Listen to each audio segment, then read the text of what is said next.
Pour casser un verre avec du son, il faut déterminer tout d'abord sa fréquence de résonance, c'est-à-dire son son propre, son son fondamental, celui-là. Alors, pour ce faire, nous allons utiliser le logiciel Audacity qui permet d'enregistrer le son. Et ensuite, il va permettre d'afficher un spectre qui permet de définir le son en fonction de sa fréquence et de son amplitude. Et ainsi, nous pourrons déterminer la fréquence de résonance.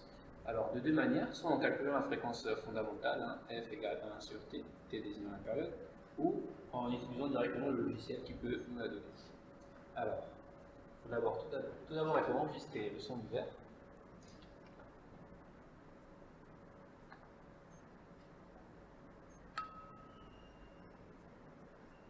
Voilà. Ensuite, il faut supprimer les parasites.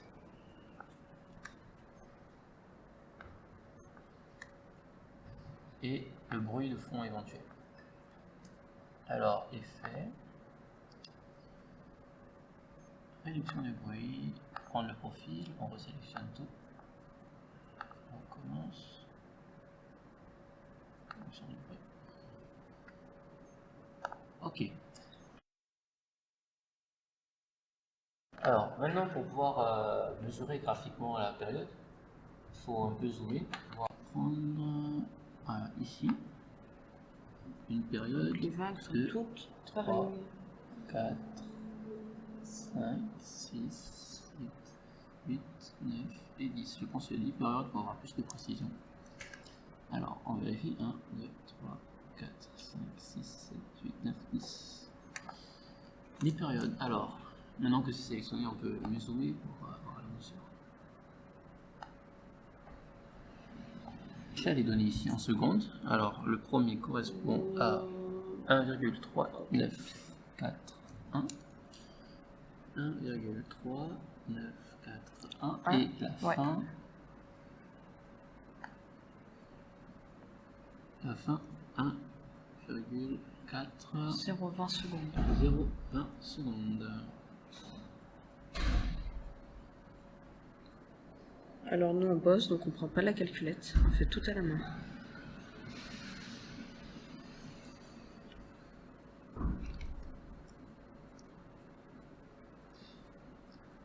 Comment on fait des jeux de soustraction? Alors, comme on dit au Comment primaire, on emprunte et on rend.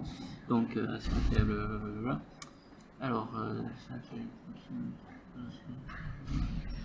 79. 0,0079. Donc ça, c'est nos 10 périodes. Ensuite, on divise ça par 10. On obtient 0,00079. Un zéro de plus. Voilà. Et ensuite, la fréquence est égale à 1 sur t. T désignant la période en secondes que nous avons là.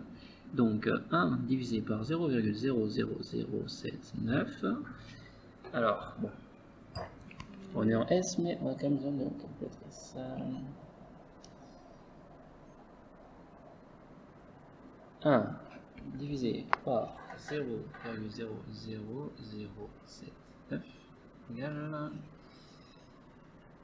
1265 et l'unité c'est le Hertz, enfin 1266, on arrondit à l'unité.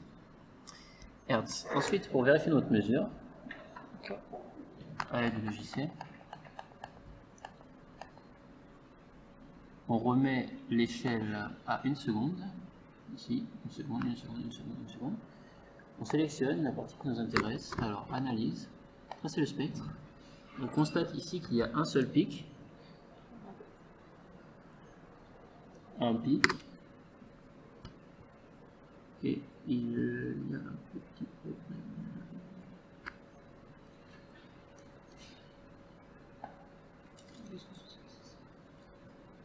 Un pic ici à 1275 Hz, donc la fréquence la plus haute, qui correspond à l'amplitude la plus haute, pour notre verre, 1275. Bon, bien sûr, il y a une petite différence dans les mesures due à l'imprécision des mesures. Hein. L'homme est imparfait et pas imparfait. Une différence négligeable de 11 Hz. Donc on va pouvoir tester avec les deux fréquences de résonance. 9 Hz. Notre verre, donc nous avons déterminé la fréquence. Hein, de résonance. De résonance, bien sûr. Entre 1266 et 1275 Hz, on n'a pas une grande différence. train de tester.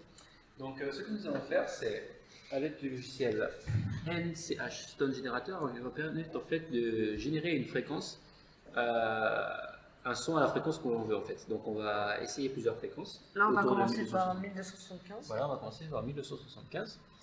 Ensuite, le montage. Alors, le PC est relié à un ampli, parce qu'il faut amplifier le son pour qu'il soit vraiment important pour faire passer le jeu. L'ampli est lui-même relié au haut-parleur, donc la partie sonore, qui a faire sortir le son. Et on a fait une espèce d'entonnoir artisanal pour essayer de canaliser vraiment tout le son sur le verre.